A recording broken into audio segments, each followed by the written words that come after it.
Patayin sa firing squad ang mga nangungurakot sa gobyerno.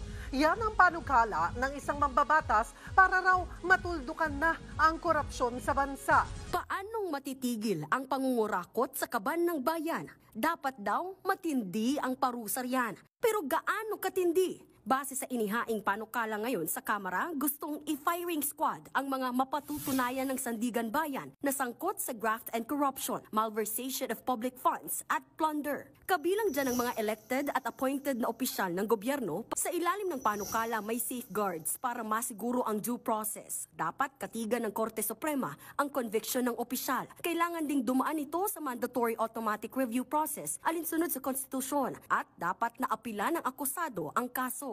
Ang chairman ng Quad Committee na si Representative Ace Barbers, kabilang din sa nagtutulak na maibalik ang death penalty sa heinous crimes. Naniniwala siyang plunder lang, dapat ang maisama rito.